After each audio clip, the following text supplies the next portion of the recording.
3 ações para você comprar hoje e nunca mais vender. Será que essa é a grande fórmula para você ganhar muito dinheiro investindo na bolsa? Eu sei que tem muito vídeo aqui no YouTube com esse tipo de título, né? Algumas ações para a vida toda, para comprar e nunca mais vender, de bons canais de pessoas que eu gosto bastante do conteúdo, o que faz com que muitos investidores pensem, né? Pô, se tem gente falando que é só comprar essas ações, segurar e nunca mais vender, é isso que eu vou fazer e deixando meus investimentos de lado e daqui a 10, 20 anos eu vou estar muito rico. Mas aí a grande pergunta que fica é, será que vale mesmo a pena fazer isso? Escolher algumas ações, comprar e nunca mais pensar em vender e ignorar todos os dados, todos os novos balanços, todas as mudanças do mercado? Bom, Felipe Almeida, meu sócio aqui no clube, vai reagir a esses vídeos e vai te revelar, né, quais são essas ações que muitos recomendam comprar e nunca mais vender. Vai mostrar um pouco mais da performance histórica delas, performance de longo prazo. Vai trazer a nossa filosofia de investimentos para que você tenha aí em mente diferentes ideias e entenda se é mesmo uma boa ideia comprar e nunca mais cogitar vender uma ação. Aí você entender se tem ou não perigo escondido aí. Então presta muita atenção no que está por vir, já deixa o dedo no like, aperta o primeiro link aqui na descrição para conversar conosco e bora pro vídeo. Boa, vamos lá e direto ao ponto, vamos olhar para quais são as 3 empresas, dentre várias outras que a gente selecionou para trazer nesse vídeo aqui, com argumentos de comprar e nunca mais vender. Vamos para a primeira delas aqui, que é a Engie, de código EGIE3 na bolsa. Essa que é uma empresa citada por ser do setor de energia elétrica, por ter uma base 100% renovável de produção de energia e por pagar bons dividendos. Aqui, inclusive, o Diego comenta um pouco sobre esses aspectos da Engie. A Engie, energia elétrica, transmissão de energia, distribuição de energia elétrica e um pouquinho de geração também, até energia solar tem a Engie tá trabalhando. Energia limpa, energia sustentável, que vai ser o futuro. Tamo dentro. E aí, numa linha similar, o André também faz alguns comentários parecidos. A empresa destaca-se por operar com 100% de sua capacidade instalada proveniente de fontes limpas e renováveis, como hidrelétricas, eólicas, solares e biomassa, reforçando seu compromisso com a sustentabilidade. E além disso, além da geração de energia, a Engie Brasil atua na transmissão de energia elétrica e no transporte de gás natural. A empresa detém participação na transportadora Associada de Gás SA, que possui uma infraestrutura de 4.500 km de gasodutos de alta pressão, abrangendo 10 estados brasileiros e cerca de 200 municípios. E hoje a Engie Brasil, ela trabalha, né, na Bolsa de Valores com o código ENG3, tá? E a sua cotação está em torno de R$ 39,00 por ação. Nos últimos 12 meses, a empresa teve uma pequena desvalorização de 3,4%, o seu PL está muito atrativo em 7,5% e um PVP de 2,85%.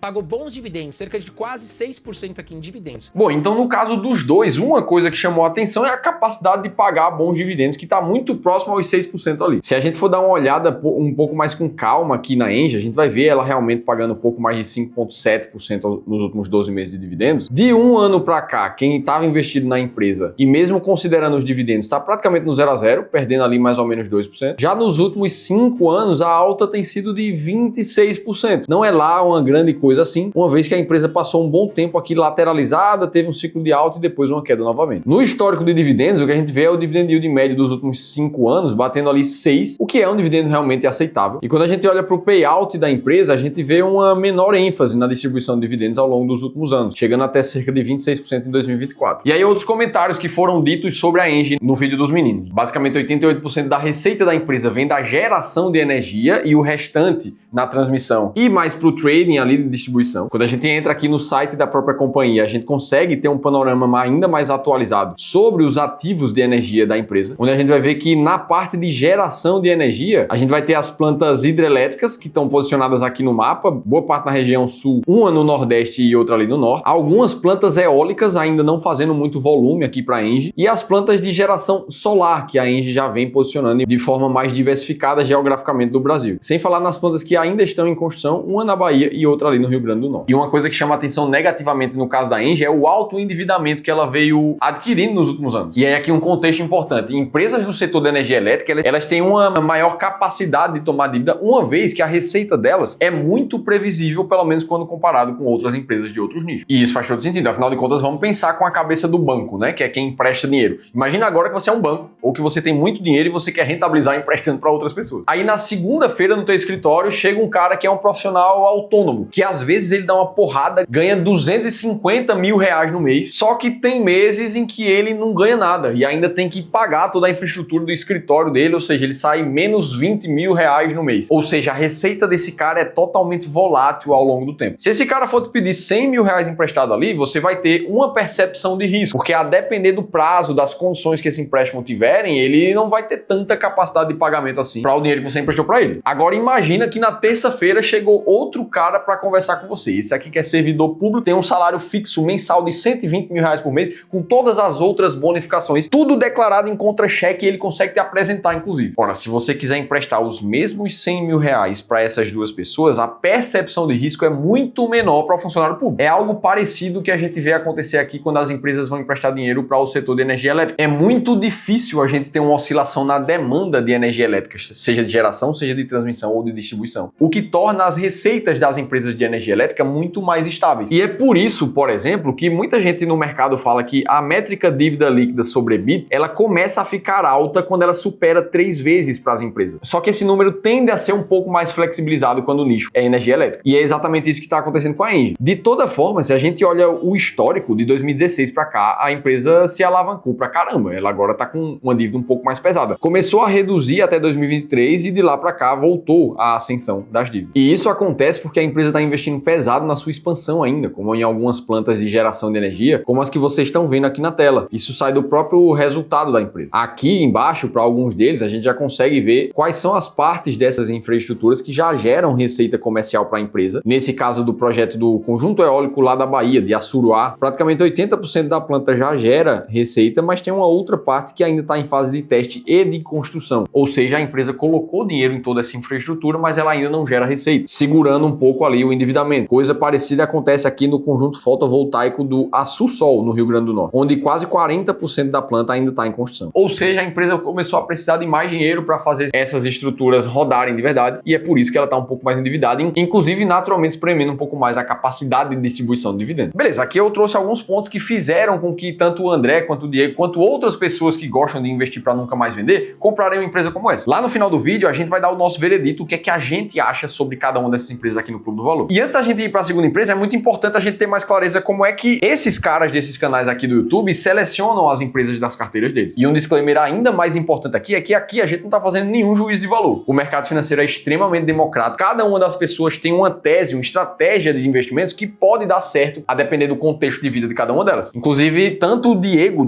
da Cara da Riqueza quanto o André do Mestre da Riqueza são dois profissionais que fazem um belíssimo trabalho. Queria deixar um abraço aqui pros dois, caso alguém esteja vendo esse vídeo. Boa, mas vamos lá. O Diego, ele divulgou ali nesse vídeo em questão alguns critérios mais quantitativos mesmo da forma dele de escolher a empresa. Em duas estratégias diferentes. Uma que ele chama de vaca leiteira, mais focada na distribuição de proventos, e outra buscando mais crescimento de empresas. E aí você vê que tem algumas coisas que ele prioriza em uma estratégia e não na outra, como por exemplo o ROI. Para uma carteira geradora de fluxo de caixa, é mais importante a rentabilidade do patrimônio. Já nas empresas de crescimento, onde ele não necessariamente está procurando uma expansão e uma consistência de lucro, ele não olha para o ROI especificamente, mas ele olha para o crescimento, o CAGR, tanto da receita quanto do lucro, para essas empresas que tendem a ser mais caras de crescimento. Em compensação, as empresas que ele busca para pagamento de dividendos, elas já podem ser consistentes no crescimento, tanto de lucro quanto de receita, uma vez que o foco delas é diferente. E para cada uma das métricas aqui que ele apresenta na tabela, ele tem uma forma de olhar a depender de qual é a estratégia que ele está utilizando. Já o André, ele busca muito mais os setores primeiro, de empresas mais perenes, consistentes ao longo do tempo. Ele comenta isso aqui nesse trecho do vídeo. Eu acredito que são ótimas empresas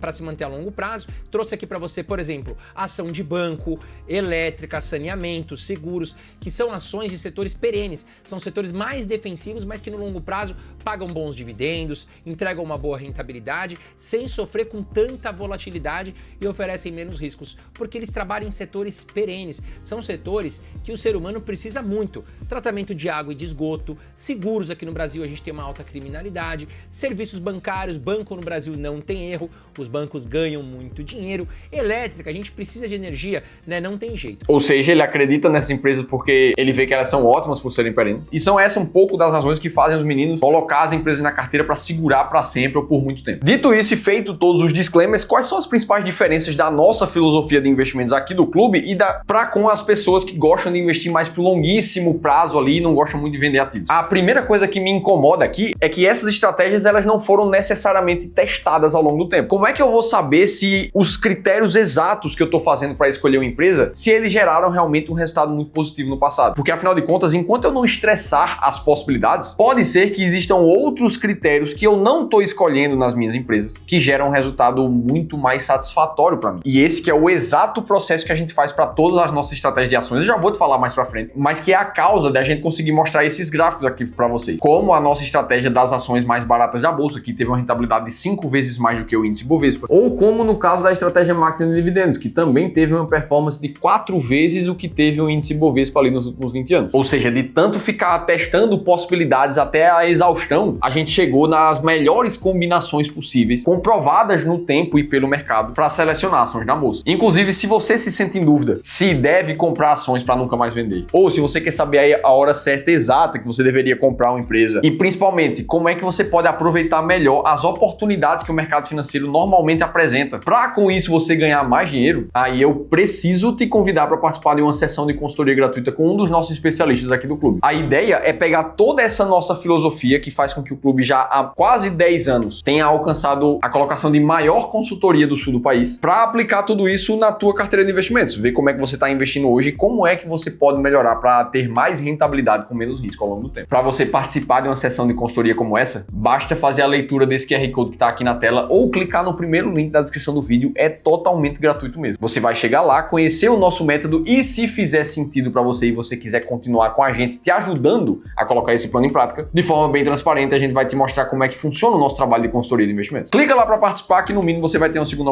opinião profissional de como é que você está investindo. Dito isso, vamos para a segunda empresa aqui do vídeo, essa aqui é mais exótica. Uma empresa também para comprar e nunca mais vender, que seria o Nubank. Banco Nubank. E o Diego ali no vídeo dele traz alguns comentários sobre isso. Principalmente falando sobre o aumento do lucro e a valorização da cotação. O Nubank, galera. O Nubank não é puxando o saco não, mas vocês vão ver que é absurdo. Dá pra ver aqui agora, gente. Em 1 ano e meio, o Nubank valorizou 173%. É um recorde absurdo mesmo. Os caras estão voando no lucro e agora você vai ver como é que vai acontecer aqui. E se a gente for olhar aqui para o histórico mais amplo do Nubank, a gente vai ver que o dividend yield dele realmente não distribui nada. Como é uma empresa totalmente focada em crescimento, o lucro dela não é para pagar dividendos, é para reinvestir na própria companhia. E desde o seu histórico completo, desde quando fez o IPO, em 2021, o Nubank passou por altos e baixos. No histórico completo de 17% de alta. Um ponto relevante que o Diego traz ali é que realmente o lucro do Nubank ele ficou negativo até do ano de 2022, quando ele virou em 2023, chegando a casa de praticamente 2 bilhões de reais nesse momento. E nesse período inteiro, como a gente está falando de uma empresa que tem muita expectativa por trás dela e que se espera que ela continue crescendo num ritmo muito alto, alguns indicadores de preço dela tendem a ficar sempre esticados, como é o caso do preço sobre lucro, que desde 2023, quando ela conseguiu ter lucro positivo, ficou sempre acima de 25, que é uma métrica alta. Para você ter uma ideia, quando a gente vai comparar essa mesma métrica com vários outros players do mercado americano, já que eu estou olhando aqui a stock do Nubank, a gente vai ver que poucas dessas empresas têm um preço sobre lucro mais alto do que o Nubank. Praticamente todas têm um número menor, até mesmo a XP que está aqui presente. E a tese de disrupção do mercado financeiro trazida pelo Nubank sempre foi muito embasada na capacidade de crescimento de clientes que eles trouxessem ao longo dos anos. E o que a gente vê é realmente uma curva impressionante disso. Já são 119 milhões de clientes, sendo 99 ali praticamente clientes ativos, inclusive fazendo com que o Nubank passasse até mesmo o Itaú e se tornasse o terceiro maior banco em número de clientes do Brasil, ficando atrás ali somente da Caixa Econômica Federal e do Bradesco. E aí, em um comparativo de números, essa imagem aqui ficou muito comum. No ano passado, por exemplo, mesmo o número de clientes do Nubank tendo empatado ali com o Itaú, o que a gente vê é que a receita do bancão, ele ainda é praticamente 4 vezes maior do que a do Nubank, e que o lucro é algo próximo a 6 vezes ali o que é o lucro do Nubank. Mas mesmo assim, o valor de mercado das duas empresas, ele praticamente empatou. Ou seja, o mercado dá um valor para a empresa, mesmo ela não gerando nem perto dos resultados de uma outra empresa, tudo fruto na crença do crescimento que virá pela frente. E é com essas coisas que já dá para perceber que a filosofia de comprar uma empresa como essa aqui, ela já é completamente diferente de quando você olha para uma empresa de dividendos. É um outro momento, é uma outra proposta. E aí é que eu trago a provocação. Poxa, será que nessas empresas que são tão voláteis e que, inclusive, caso o resultado frustre isso aqui, o mercado financeiro, a gente vai ver ela despencar na bolsa. Isso aconteceu até mesmo com o Banco do Brasil algumas semanas atrás. Imagina com uma empresa muito mais cara. Dito tudo isso, será que faz sentido mesmo você ter uma empresa para nunca mais vender? Ou será que isso deveria depender dos fundamentos da companhia e você estivesse ali sempre olhando como é que ela se encaixa na tua carteira ou não? Bom, para embasar um pouco mais ainda como é que a gente enxerga essa forma de buscar ações no mercado, eu preciso contar uma história. Para quem está no mercado financeiro já há algum tempo atrás, deve lembrar de notícias como essas aqui, ó. Lá no final de 2013, manchetes que ficaram comuns na internet diziam coisas como ações para esquecer na carteira e viver de renda na aposentadoria. Veja, isso aqui não faz tanto tempo atrás, a gente está falando de pouco mais de 10 anos. Para um horizonte de um investidor de longo prazo, 10 anos não é tanto tempo assim, concorda? E aqui você vai ver poucas empresas que se perpetuaram, como é o caso da STT e da CEMIG. Já outras, a Souza Cruz, por exemplo, que foi uma empresa que teve capital fechado na bolsa, e a Oi BR, empresa de telefonia da época, tiveram uma mudança absurda ao longo dos anos. Imagina quem comprou as ações da Oi e segurou até morrer até hoje. O que uma pessoa como essa viu foi uma queda de mais ou menos 99,9% do capital investido na empresa. Tem outros casos dessas histórias aqui. O próprio Ramiro deu uma entrevista na InfoMoney falando de uma empresa que se desvalorizou muito na história, que era a Milk11, uma das primeiras empresas que ele decidiu investir ali no portfólio dele, mas que basicamente perderam todo o seu valor entre 2007 e 2010. E até mesmo quando a gente lembra que os principais investidores que são referências para a nossa geração, como o próprio Warren Buffett, como o próprio Luiz Bassi, o Peter Lynch, o Charlie Munger, no caso deles também não foi nada incomum a gente encontrar notícias como essas aqui, onde os critérios das empresas não faziam mais sentido de permanecer na carteira, fazendo com que eles vendessem ou reduzissem posições de forma abrupta. O Bassi também tem várias notícias elencando esse tipo de atitude aqui no Brasil. Então é baseado nesse tipo de informação que a gente costuma fazer uma distinção extremamente importante para o investidor. Uma coisa é você investir em ações, em um ativo de risco que realmente precisa de um horizonte de longuíssimo prazo. Aqui a gente vai estar falando de 10, de 15, de 20 anos. Beleza, você vai permanecer com a tua carteira alocada nesse tipo de ativo. Outra coisa completamente diferente é você escolher as ações para manter por 10, 15, 20 anos. Isso aqui não precisa ser verdade. Se você tem uma estratégia muito clara que te mostra quais são as melhores empresas para você investir, não é porque você vendeu uma para comprar outra que você simplesmente desistiu do longo prazo. Lembra que você permanece naquela classe de ativos. Isso é filosofia de investimentos para ajudar a tua mente a encarar o mercado financeiro. Beleza, falamos isso, vamos para a terceira empresa do vídeo. E já eu vou te mostrar se elas entram nas nossas filosofias de investimento. Aqui a gente tá falando da Itaúsa, holding que detém também o Banco Itaú, mas que, como o André falou aqui, ó, Itaúsa, que é uma holding que investe em várias empresas. Claro, a maior parte da sua receita vem do Banco Itaú, que é um monstro, é um banco gigantesco, né? Enfim, também não demanda muita apresentação. Com certeza você conhece o Banco Itaú. Mas a Itaúsa, ela também investe em outras empresas muito interessantes. Por exemplo, como a Copagaz. Nós temos também aí a NTS, que faz o transporte de gás natural. Nós temos a Alpargatas, que fabrica aí os chinelos Havaianas, por exemplo, para você ter uma ideia, além de outros produtos de vestuário. Tem também ali a Duratex, né, que fabrica produtos para banheiro, como porcelanato, como a questão de vasos sanitários, pias e louças. Enfim, a Itaúsa, ela administra várias empresas interessantes. Inclusive, tem a AGEA, que é uma empresa que não está listada na Bolsa de Valores, mas uma empresa de saneamento básico, tá? Então entendam que ao investir em Itaúsa, você está investindo tanto também no Banco Itaú, mas em outras empresas que muitas vezes nem estão na Bolsa de Valores. Beleza, ele mostra o portfólio ali da Itaúsa, que você consegue inclusive ver em tempo real também aqui no site do RI da empresa. No portfólio deles, eles têm aqui embaixo todas as outras companhias com suas descrições que eles investem. Outra coisa que chama atenção é o dividend yield atual da Itaúsa, né, que já supera ali 8,5%, que é uma cifra legal. Na média dos últimos 5 anos está um pouco menor. Para quem lembra, a Itaúsa chegou a pagar muito menos dividendos que isso ali, ó, pagando 4,8 em 2021, cerca de 5,5 em 2023 e melhorou esse número no ano passado. Tudo isso porque há alguns anos atrás